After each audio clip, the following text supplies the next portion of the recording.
Survival of the Fittest first launched in 2016 and quickly became the fan favorite due to its fresh take on a battle royale genre. Some would say that Survival of the Fittest was before its time, especially before the big boom of the battle royale genre. This means this game could have been a behemoth in the field. Over time, Wildcard would lose interest in the project, and this would cause them to stop updating it, which led to less players being on the server and eventually causing the whole game just to crash, with servers having literally 1 or 2 players on at a time. Since the death of Survival of the Fittest 2016, we have had many mod developers bring out their own versions of Survival of the Fittest, with their aim to try and recreate the magic that the 2016 Survival of the Fittest first hit, which most managed to accomplish, but it was never the same. The player base was still a fraction of what it was over when the game was released on Steam, and this was down to the fact that you had to download mods, and most of the time be part of Discord servers to know when the games are happening. But then one magical day, Wildcard announces the rebirth of Survival of the Fittest, with this new reimagined mechanics, with a new take on gameplay, and this, of course, caused the fan base to go wild. Old school Survival of the Fittest players were finally begging on their knees that the Lords of Wildcard will bring us the great Survival of the Fittest experience. But that was not all. Wildcard also promised that this will be on console and PC for the first time ever, bringing Survival of the Fittest to the console player base. December 23rd hit. The new Survival of the Fittest dropped, and the player base flooded into the servers to see the new reimagined mechanics and the breathtaking gameplay that Wildcard promised us. Which leads me to this question. Is Survival of the Fittest worth your time in 2023? With the reinvented Survival of the Fittest mechanics, gone are the days of crafting gunpowder and ammunition for 30 minutes before you could make a move. And here are the days to just getting straight into the action from the go. You start with a slingshot and enough resources to craft yourself a spear, which will allow you to jump straight into the action and take on enemies on one-on-one combat. Ideally though, if you're playing this game, you want to make your way to a crate straight off the bat and hopefully get yourself a bow or a crossbow, which then will increase your damage output and hopefully get some more of those sweet kills. The taming process has also changed completely. You now have an in-game currency, which are like dino tokens / points. These tokens are obtained by killing wild creatures, and each wild creature will give you a different amount of tokens. When attacking a creature and its health gets depleted, it will go down into an unconscious state. At this point, you have the chance to tame the creature by spending your points, or killing the creature for the amount of points that are specified for that creature type. If you choose to tame a creature and spend your dino points or dino tokens on this creature, you will get a level 0 creature with base stats. Now this creature can level up by earning XP. You will earn XP by killing wild creatures. After killing wild creatures, this XP will slowly fill up. You can also convert the dino tokens into XP as well. 40 tokens equals about 500 XP. That's the conversion rate. The aim is to make your dino tier 3, which will make it the toughest potential for that dino, which is really the end game strategy. Get as many level 3 dinos as you can to take on the enemies in the last circle. But there is a different route to take. When you start the game and you're about to jump out your Quetzal, you will be able to see on the map 3 tokens. There will be the Broodmother, the Megapithecus, and the Dragon bosses. You can go and claim these tames for 400 dino points and will instantly get a level 3 boss creature by your side, and these bosses are extremely OP.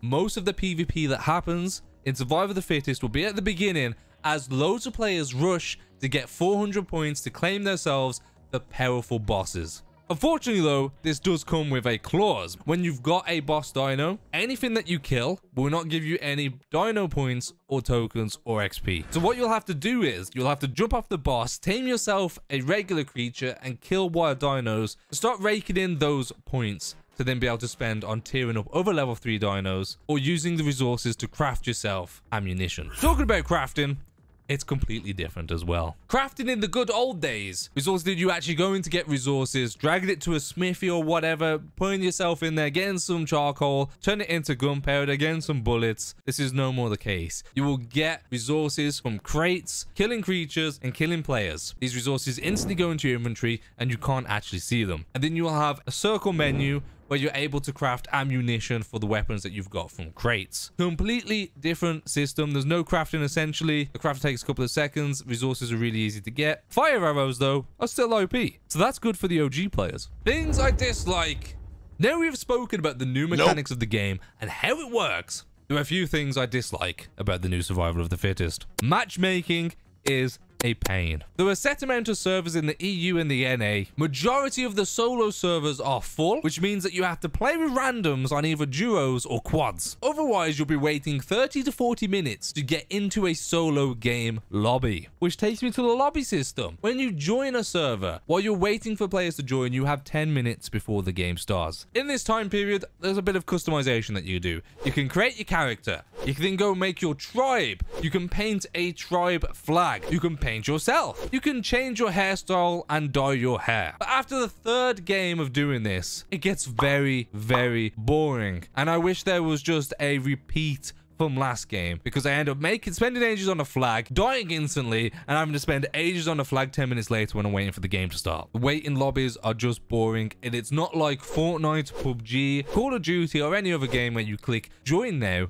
and it matchmakes you into a game full of people because the player base is so much. No, you have a set amount of lobbies. Each one of these servers can host 60 people at one time. If the game's in progress, you see the server there, but it's got in progress next to it, and you can't join it. And you got to wait until that game's finished, the server restarts, and then it's back up again. It is very irritating. Which brings us on to when you first join the game. So the first time you're playing the game, you're in the lobby. There's no instructions when you're in the lobby waiting. You then go into the game and you're on your Quetzal, going above the island, getting ready to drop off. There is no information on mechanics. There's no hand holding whatsoever. There's some quick tips on the left-hand side, which basically tell you the basics of Battle Royale, which anybody that has played games in the last 5 years knows the basics of Battle Royale. But it just pushes you out of the Quetzal. You go to the floor and you have no idea what to do. The buttons briefly appear on screen so you can see how to click things, but most of the time you will forget. After about 10 games, I got a little bit more confident. I figured out the buttons, I knew the mechanics, but there's no hand holding. There's nothing. It just pushes you into a world full of dinos and people trying to shoot you and expects you to figure it out on your own. Maybe a little bit of a tutorial,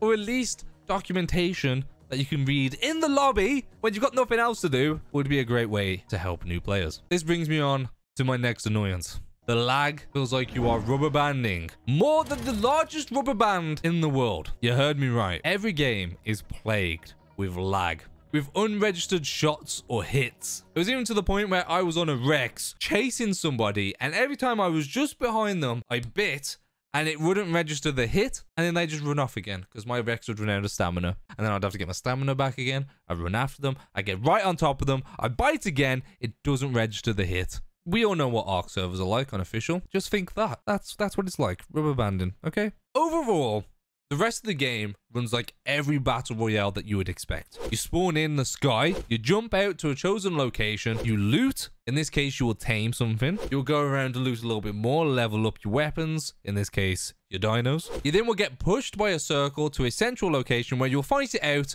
for the last team standing. Even though there was a number of issues throughout the 5-hour live stream that I done on this game, I did walk away feeling excited and itching to play again at the end. With this feeling, I would recommend that you invest your time into this game, with the caveat that this game is not one of those games that you could play for hours on end. This is a game that you'll pick up when you have a spare hour and you fancy playing a little bit of Battle Royale with nothing at stake. Because ultimately, there is no point in my eyes. There is no leaderboard system. There is no progression. There's no stats. You play to win the game, and then after winning, you give yourself a crisp high five and go on your way to the next game. Hopefully Wildcard will keep progressing this game and add some new really cool features and maybe improve on some of the previous features in the upcoming months. Or maybe they will just abandon it again.